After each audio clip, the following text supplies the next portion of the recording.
मृणाल, क्योंकि आपकी जो लिस्ट है उसमें एक हाउसिंग फाइनेंस पे भी आप काफ़ी पॉजिटिव हैं और ये तो सीधा डिपेंडेंट सेक्टर है रियल एस्टेट के ऊपर। अगर आप हाउसिंग फाइनेंस पे बुलिश है, इसका मतलब आप रियल एस्टेट पे भी बुलिश ही होंगे। तो मैं इन दोनों सेक्टर्स में अभी भी वैल्यू बाय ढूंढ सकता हूँ अगर मैं टेक्निकल्स की हेल्प लूँ या कुछ डेरिवेटिव्स वालों की हेल्प लूँ। तो दोनों सेक्टर्स पे आप बुलिश हो, रियल एस्टेट एंड हाउसिंग? नहीं, मैं हाउसिंग फाइनेंस को रियल स्टेट पे एक्सटेंड नहीं करूंगा। हाउसिंग फाइनेंस एक अलग बिजनेस है और बहुत बड़ा सेक्टर है।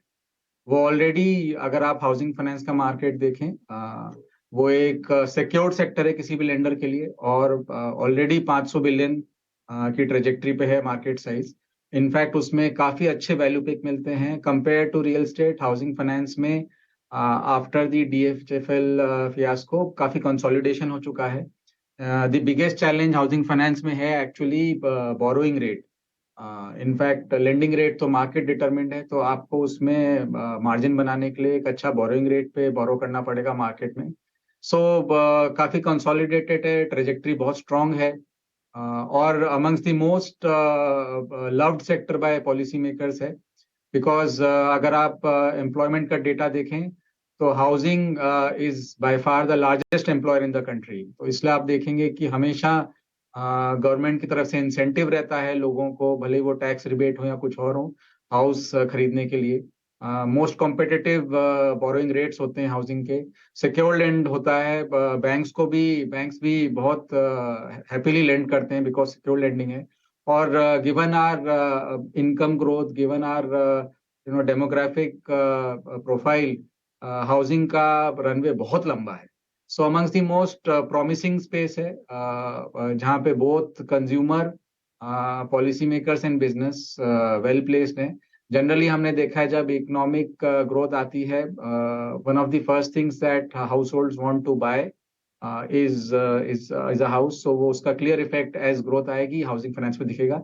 इस चीज को मैं रियल स्टेट पे डायरेक्टली नहीं एक्सटेंड करूंगा, although partially it is true. But housing finance is a better way to play income growth, economic growth, in my view, than real estate per se. All right, बिल्कुल। Mrinal, morning. आपने थोड़ी देर पहले खैर rural consumption की बात तो की और हमने संजीव पुरी जी के बयान भी सुने थे B20 से, जो उन्होंने बताया थे कि ग्रीन शूट्स कहीं ना कहीं वॉल्यूम एक्सपेंशन को भी देख के दिख रहे हैं। जो पूरी ओवरऑल जो कंजम्पशन बास्केट है, डिस्क्रिशनरी कंजम्पशन है, क्या इसमें सारी थीम्स चलेंगी? किस तरह से इसे अप्रोच करना चाहिए आगे चल के?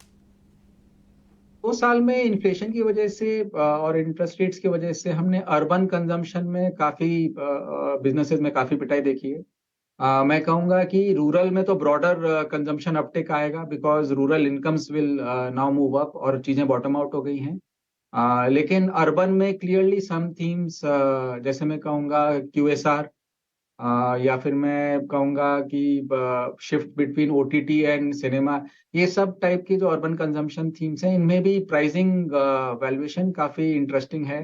एंड व्हेन जब कंजम्पशन ट्रेंड क्लियर हो जाएंगे तो मेरे ख्याल से निवेशक लोगों का इंटरेस्ट भी आएगा। सो ये भी अर्बन में भी सिलेक्ट पॉकेट्स में, I would say urban discretionary में भी there is a long runway besides rural.